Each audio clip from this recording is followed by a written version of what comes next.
Keto is neato, like a fat-sucking mosquito. Keto is neato, look at that ninja go. There's your song for all of you who are like, where's my theme song? Where's the theme song? There's your theme song. There is your theme song. Okay, so I have a lot of stuff to cover, and as far as fitness, commitment to fitness today, I'm so sorry. I know that there are those of you like Coco who was following me, depending on me for inspiration, but I gotta tell you, I've got to take care of my heart. I have a lot of new people. As a matter of fact, my channel has grown by almost 100 people in the last month since I did my contest, actually, which has been less than a month. So since my contest, I've got 100 new subscribers.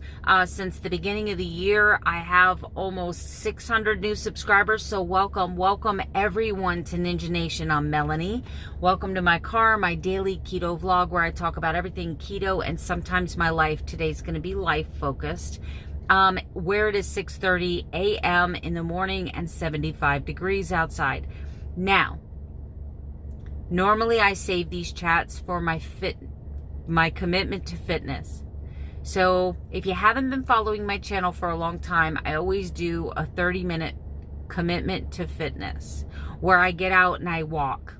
Up till about a month ago, I was climbing stairs, but I was struggling. I have a heart condition. It is a degenerative heart condition. It is an electrical signal between my brain and my sinus nodes in my heart.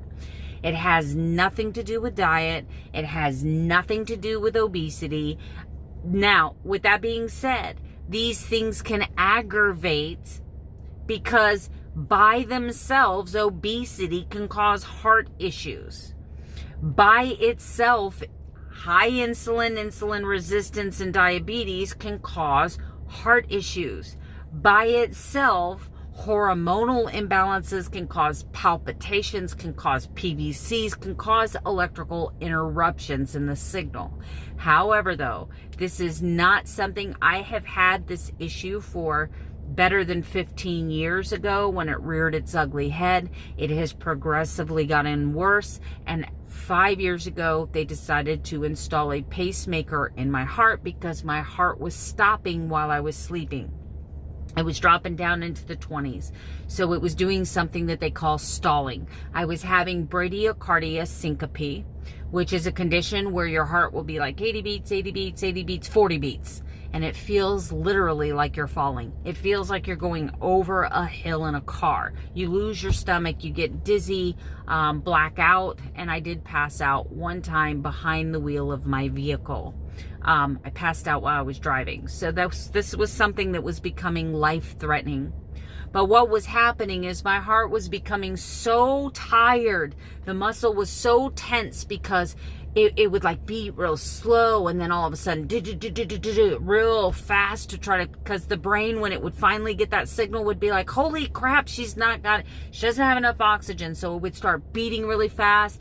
And so that triggered a series of angina attacks where the nerve was becoming aggravated. The heart muscle was becoming very tired. And I was constantly dealing with chest pains, numbness in my feet and hands, numbness in my mouth and face, having neuropathy type symptoms. I was lethargic, tired, weak, constant headache, vision issues. I would constantly get like partial blackouts where I could like tunnel vision almost. One time I actually completely lost my eyesight. Oftentimes I would be trying to walk and my heart rate wouldn't come out of 40. It would be like 40 beats a minute while I was trying to walk. I would be winded, out of breath. My legs felt like they weighed 1,000 pounds. So I was suffering from all of that. They put in the pacemaker. The pacemaker helped to deliver the signal to my heart to beat. So when my heart drops below a certain threshold, my pacemaker just sends it the slightest little signal to say, hey, we need you to beat now, right? But it doesn't correct my heart issue. It didn't reverse my condition. It didn't reverse my condition. And the condition gets worse. Here's the thing. My father also suffers from this condition.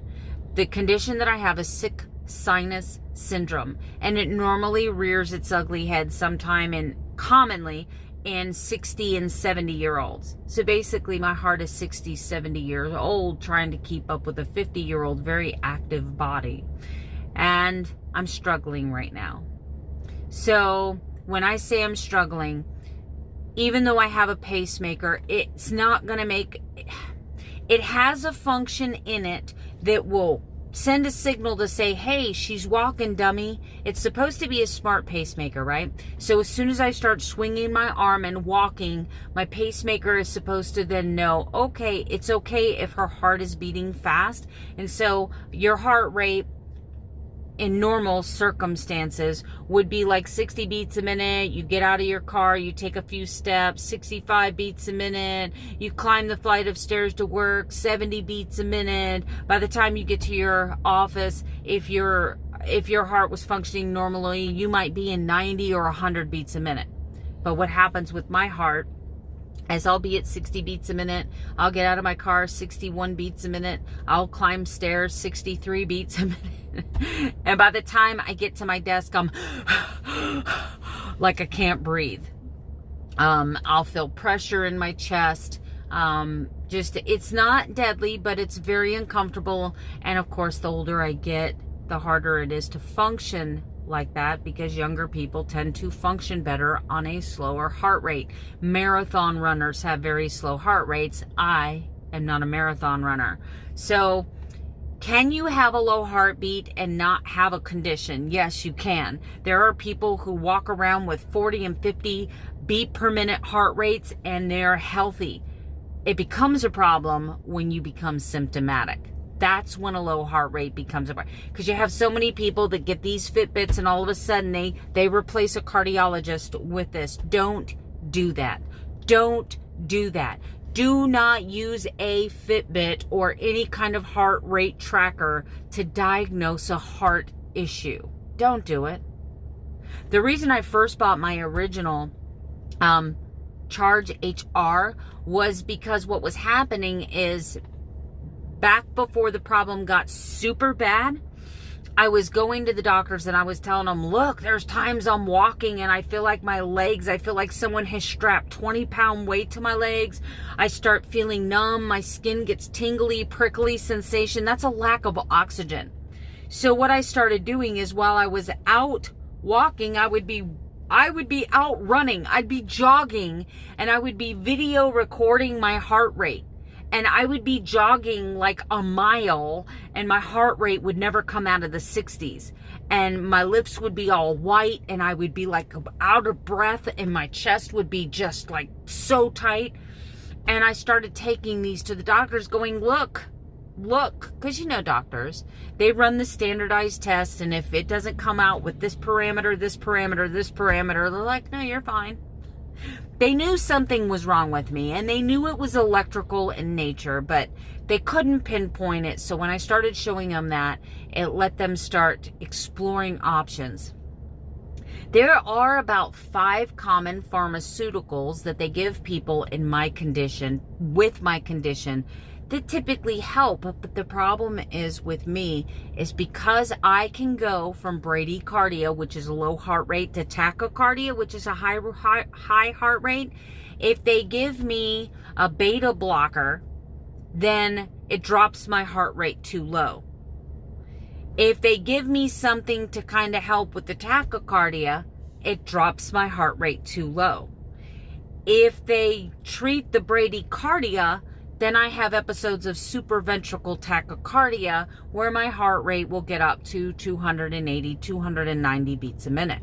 So I kind of have an issue that if they give me a drug to treat one, then it aggravates the other condition. So I'm broken. So medication is not even an option for me. So I'm going to be going back to the doctor and we're going to talk about solutions.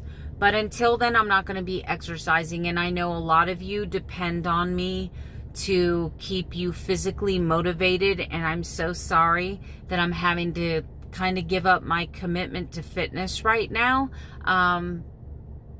based on just, you know, I worry when my heart gets like this.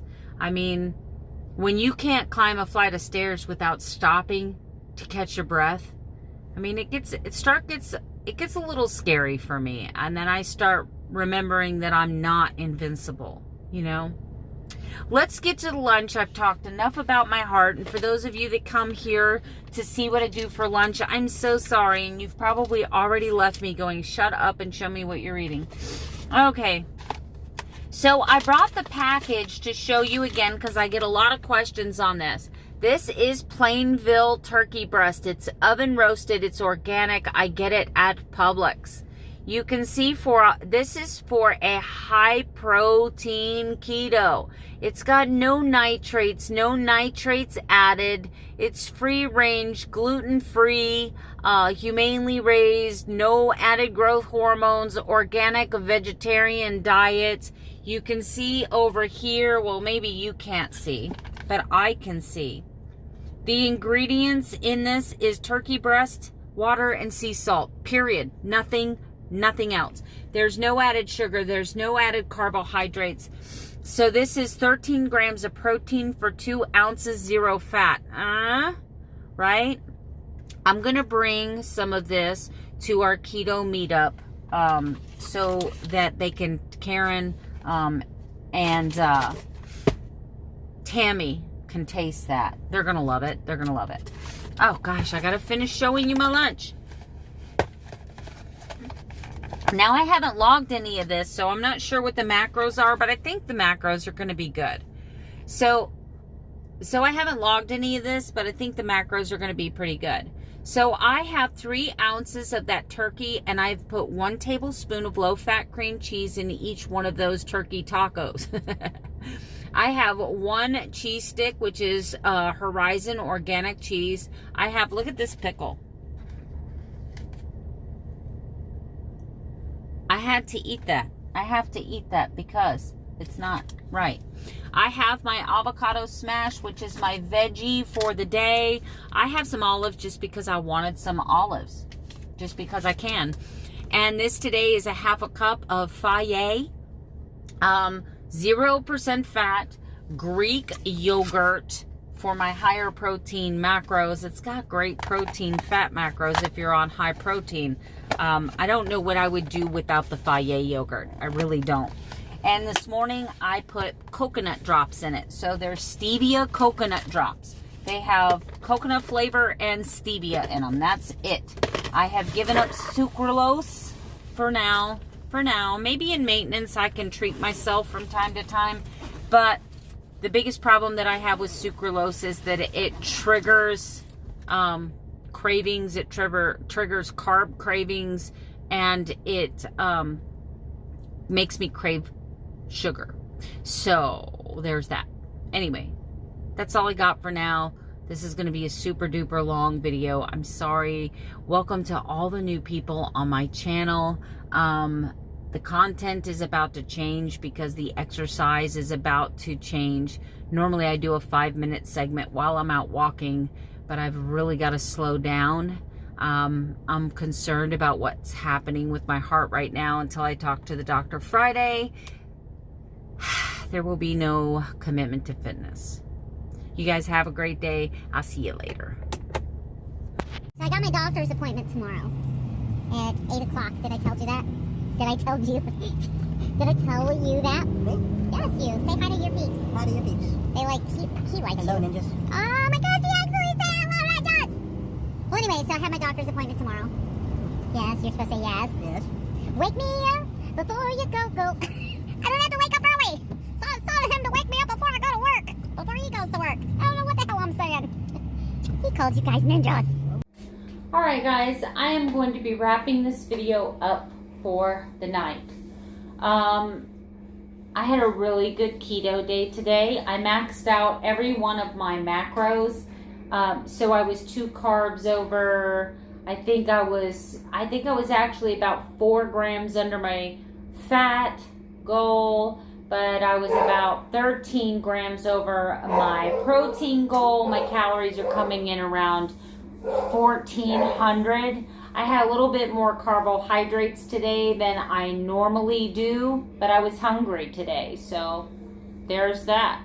I am on a very restricted a weight loss calorie macros, but I don't deprive myself. When I get to the point where I'm feeling hungry a lot, I realize and recognize that it's my body wanting something, as long as it's not a sugar craving or like a carbohydrate craving for something bad, something non-keto. But like today, I wanted some almonds, so I had about a quarter cup of almonds, which can be pretty high in carbohydrates because I count total carbs, I don't count net carbs. So my carb count was a little high today, but it's okay. It's okay. Welcome to August in the Turtle Trifecta. If you've made it to this part in the video, I'm going to call the names. If I've missed you, I apologize from the bottom of my heart. Do you see how full this list is? So I have That 70s Lady, Karen Rothwell, Dairy Free Keto, Christina Dandoy, Susan Henry, Collins Mabry, Budget Keto Clearance Mom, Nacine O'Brien, Anna Garcia, Sherry Morgan, Patty Martinez, Roseo Salas, Melissa Parr, Barb O, Charlotte, Tammy Clevenger, Regina Roberts, Callie Cat, Jody Michelle, Can't Wait Smells Great, otherwise known as Robin, Danette Moose, I've got you down here twice, Can't Wait Smells Great, Losing Dre, Marilyn F, Cindy Brown, Debbie Lyman, Keto Grace, Rena Morgan, and Wendy Barron. If I missed you, apologies from the deepest part of my heart. I have been going through a very stressful time and have not been feeling well. So keeping up with all of the comments has been overwhelming. I'm doing the best I can, and hang in there, guys. For those of you who keep loving me, keep supporting me, keep praying for me, and keep messaging me on the sidelines telling me, hey girl, it's gonna be okay.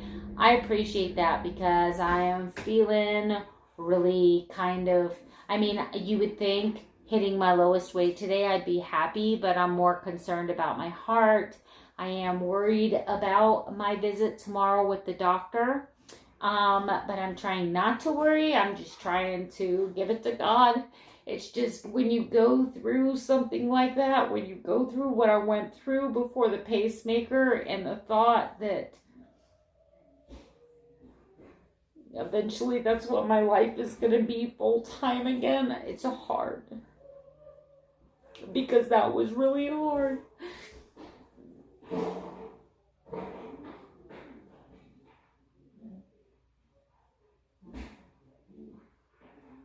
But I know that my God is an awesome God, and He's just not going to give me anything that I can't handle.